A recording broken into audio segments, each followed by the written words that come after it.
Hello అండి, నేను doctor Sriranjani, gynaecologist and fertility expert, practising in Sanath Nagar, Balaji health care. ఇప్పుడు గర్భిణీలు అంటే ఇప్పుడు మనం గర్భం గురించి చూసుకున్నట్టయితే కొన్ని తినకూడని అట్లా ఉంటాయి. అంటే ఏ పని చేయకూడదు, అంటే ఏవేవి తినాలి, ఏవేవి చేయకూడదు, చేయాలి అన్న దాని మీద మాట్లాడుకున్నట్టయితే ఫస్ట్ మనం నెలల వారీగా మాట్లాడుకుందాం. అంటే ఫస్ట్ 3 నెలలు ఏమేమి తినకూడదు, నెక్స్ట్ అంటే 6 నెలలు తీసుకోవాల్సిన జాగ్రత్తలు దాని గురించి చెప్తాను.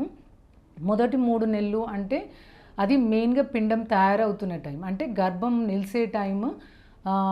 ఎక్కువ మనం ఎంత జాగ్రత్తగా ఉంటే అంత బెటర్. కాబట్టి ఫస్ట్ 3 నెలల గురించి చూసుకున్నట్టయితే సాధ్యమైనంత వరకు హెవీ స్ట్రెయినర్స్ యాక్టివిటీస్, అంటే మామూలుగా ఇప్పుడు రెగ్యులర్గా మనము ప్రెగ్నెన్సీ ప్లాన్ చేసుకున్నప్పుడు హెల్తీ అంటే బాగా ఎక్సర్సైజ్ చేయండి అవన్నీ చెప్తూ ఉంటాం కదా.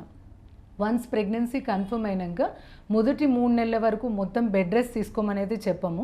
యూజువలీ ఒక గర్భిణి మన దగ్గరకు వచ్చినప్పుడు ఇది లో రిస్కా హై రిస్కా అన్నది కేటగరైజ్ చేస్తాం. ఎలాంటి ప్రాబ్లమ్స్ లేని వాళ్ళను లో రిస్క్ కింద చెప్తాము, కొద్దిగా ప్రాబ్లమ్స్ ఏమైనా ఉన్న వాళ్ళు హై రిస్క్. హై రిస్క్ అంటే ఇప్పుడు కొద్దిగా షుగర్, ప్రెగ్నెన్సీలో షుగర్ ఉన్న వాళ్ళు, లేదా ఇంతకుముందు 2-3 అబార్షన్స్ అయిన వాళ్ళు, లేదా ఎల్డర్లీ ప్రెగ్నెన్సీస్ అంటే 35-40 సంవత్సరాలకు గర్భం వచ్చిన వాళ్ళు, లేదా మనం ఏమైనా ట్రీట్మెంట్స్ అంటే ఐవీఎఫ్ ట్రీట్మెంట్స్ లాగా చేసి ప్రెగ్నెన్సీ కన్ఫర్మ్ అయినప్పుడు వీళ్ళని హై రిస్క్ కేటగిరీ కింద చేస్తాం.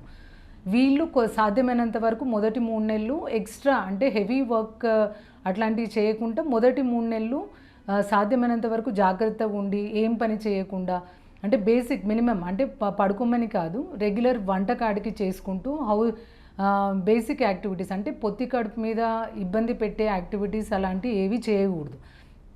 ఇది హై రిస్క్ చూసుకున్నట్టయితే. అదే లో రిస్క్ ప్రెగ్నెన్సీస్ అంటే ఎలాంటి ప్రాబ్లమ్స్ లేకుండా ఉన్న వాళ్ళను లో రిస్క్ ప్రెగ్నెన్సీస్ అంటాం. ఇలాంటప్పుడు వాళ్ళు మొత్తం పడుకొని ఉండాల్సిన అవసరం అయితే లేదు. మళ్ళీ అగైన్ అంటే ఇంతకుముందు ఇప్పుడు పొత్తి కడుపు మీద వంగడం లేవడం అంటే బరువులు ఎత్తే పనులు అంటే బిందెల్ లాంటివి, లేదా హెవీ అంటే విగరస్ ఎక్సర్సైజెస్ ఉంటాయి కదా, అలాంటివన్నీ చేయకూడదు. అంటే పొత్తి కడుపు మీద స్ట్రెయినర్స్ యాక్టివిటీస్ లాంటివి చేయకూడదు. And first 3 months husband wife coitus ఉండకూడదు. అంటే భార్యాభర్తలు కలవకపోతేనే మంచిది, లేదా ఎలాంటి ఇన్ఫెక్షన్స్, లేదా గర్భం కొంతమందికి బలం తక్కువ ఉండొచ్చు, అలాంటి వాళ్ళకు తెలియకుండానే అబార్షన్స్ అవుతాయి. So we can't categorise. కాబట్టి హెవీ ఎక్సర్సైజ్, లాంగ్ జర్నీస్ అంటే మళ్ళీ లాంగ్ జర్నీస్ చేయమంటే మొత్తం ఉండమని కాదు, మామూలుగా రొటీన్ ఇప్పుడు వర్కింగ్ వాళ్ళు అనుకోండి, వాళ్ళ రెగ్యులర్ వర్క్ యాక్టివిటీస్ లేదా ఎక్కడన్నా జాబ్కి వెళ్ళి చేసుకొని రావచ్చు. బట్ ఫ్రీక్వెంట్ ట్రావెల్స్ ఉంటాయి కదా, కొంతమంది జర్నీస్ తిరుగుతూనే ఉంటారు, లాంగ్ ట్రావెల్స్ వెళ్తూనే ఉంటారు, అలాంటివన్నీ అవాయిడ్ చేయాలి. సెకండ్ అంటే హెవీ కార్డియో ఎక్సర్సైజెస్ అంటే ఎక్సెసివ్ వాకింగ్ చేసేస్తూ ఉంటారు. డాక్టర్ వాకింగ్ చేస్తే నార్మల్ డెలివరీ అవుతుంది అని చెప్పారు అని చెప్పి ఇక మోర్ దెన్ 1 hour 30 minutes ఇక వాళ్ళకి ఎప్పుడు టైం కుదిరితే అప్పుడు వాకింగ్కి వెళ్తూనే ఉంటారు. అలా కాదు, బేసిక్ మినిమల్ యాక్టివిటీస్ అండ్ ఒక 20 minutes అట్లా ఫ్రెష్ ఎయిర్ వాక్ అట్లాంటివి చేయాలి తప్ప ఏది కూడా ఓవర్ డూ అనేది చేయకూడదు. మళ్ళీ ఫుడ్ విషయానికి వస్తే సాధ్యమైనంత వరకు గర్భిణీలు అన్నీ తినొచ్చండి. అదే కొన్ని ఫుడ్స్ అది గర్భంకి డైరెక్ట్గా ఇండైరెక్ట్గా ఎఫెక్ట్ చేస్తుంది కాబట్టి నువ్వులు ఒకటి అవాయిడ్ చేయమని చెప్తాము. మళ్ళీ దాంతో యూట్రైన్ కాంట్రాక్షన్స్ వచ్చి అబార్షన్స్ అయ్యే అవకాశాలు ఎక్కువ. అండ్ రా పైనాపిల్ అండ్ పపయ వీటిలల్లో ఒక హార్మోన్స్ ఉంటుంది, అది మనం గర్భంని ఇరిటేట్ చేస్తుంది. సో ఇవి ఖచ్చితంగా ప్రెగ్నెన్సీ ఎస్పెషలీ ఎర్లీ ప్రెగ్నెన్సీలా కానీ even through out the pregnancy కూడా ఇవి అవాయిడ్ చేస్తే బెటర్. అండ్ మూడోది చూసుకున్నట్టయితే ఇప్పుడు మళ్ళీ 3rd month తర్వాత మొత్తం గర్భం రెడీ అంటే ఫార్మేషన్ అయిపోయి గర్భం గట్టి పడుతుంది. అప్పుడు బేసిక్ యాక్టివిటీస్ అంటే కొద్దిగా ట్రావెల్ లాంటివి చేయవచ్చు, వర్క్ చేసుకోవచ్చు, ఇంట్లో వంగడం లేవడం, బేసిక్ ఇప్పుడు డొమెస్టిక్ వర్క్ కొద్దో వరకు చేసుకోవచ్చు. బట్ మళ్ళీ same again long frequent travels చేయకూడదు. అండ్ పోషకాలు ఉన్నది అంటే గర్భం స్టార్ట్ అయిన కాంచి ఆహారం గురించి చూసుకున్నట్టయితే మొదటి 3 నెలలు వాళ్ళకు ఆహారంలో పెద్ద అరుగుదల ఉండదు. సో సాధ్యమైనంత వరకు లిక్విడ్ డైట్, ఈజీగా అరిగే ఆహారం చూసుకొని తినాలి. అంటే పండ్ల రసాలు చూసుకొని తీసుకోవాలి. అదే 3rd month తర్వాత ఈ వామిటింగ్స్ అనేది మోస్ట్ ఆఫ్ ద అంటే చాలామందికి తగ్గిపోతుంది. అప్పుడు మనం మీల్ డివైడ్ చేసుకోవాలి. 30 నుండి 40% మనం ప్రోటీన్, అదే 50% కార్బోహైడ్రేట్స్, ఒక 10 to 15% ఫ్యాట్స్.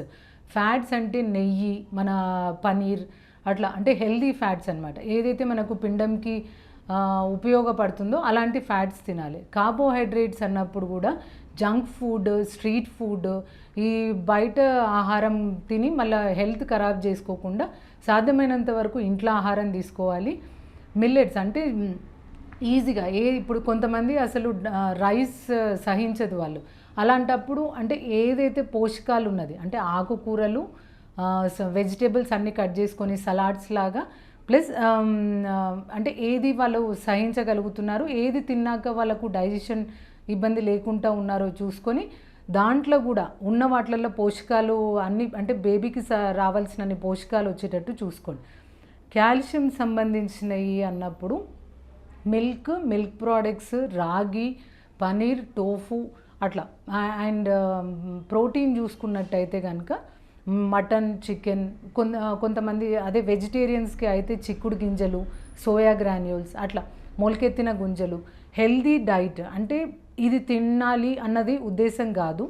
ఏది తిన్నాక గర్భం అంటే ప్రెగ్నెంట్ ఉమెన్ అంటే ఇబ్బంది లేకుండా, అంటే డైజెషన్ ప్రాబ్లమ్స్ లేకుండా, కాన్స్టిపేషన్ లేకుండా, అంటే మోషన్ ఇబ్బంది లేకుండా వారు ఫ్రీగా ఉంటున్నారు ఆహారం తీసుకోవాలి. అండ్ డాక్టర్ ఇచ్చిన మెడికేషన్స్ మాత్రమే వాడాలి. ఆన్ కౌంటర్ మెడికేషన్స్ అంటే హెడేక్ ఉందని చెప్పి పోయి మందు కొనుక్కొని వేసుకోకూడదు. కొంతమందికి ఆల్కహాల్, స్మోకింగ్ అలాంటి అలవాట్లు ఉన్న వాళ్ళు కూడా త్రూఅవుట్ ద ప్రెగ్నెన్సీ అలాంటి అసలు తీసుకోకూడదు. డైరెక్ట్లీ ఇండైరెక్ట్లీ మనం గర్భంలో ఉన్న రక్తం ఆ శిశువుకి రక్త ప్రసరణ ఆపడంతో మళ్ళీ ప్రెగ్నెన్సీ పెరిగేటప్పుడు ఇబ్బంది అవుతుంది. సో డెఫినెట్లీ ఇంట్లో ఆహారం, పోషకాలు ఉన్న ఆహారం తీసుకొని సాధ్యమైనంత వరకు మొత్తం బెడ్ రెస్ట్ కాకుండా వారు ఎంతవరకు చేయగలుగుతారో అంతవరకు చేసుకొని ప్రెగ్నెన్సీ జాగ్రత్తగా చూసుకుంటే సరిపోతుంది. Thank you.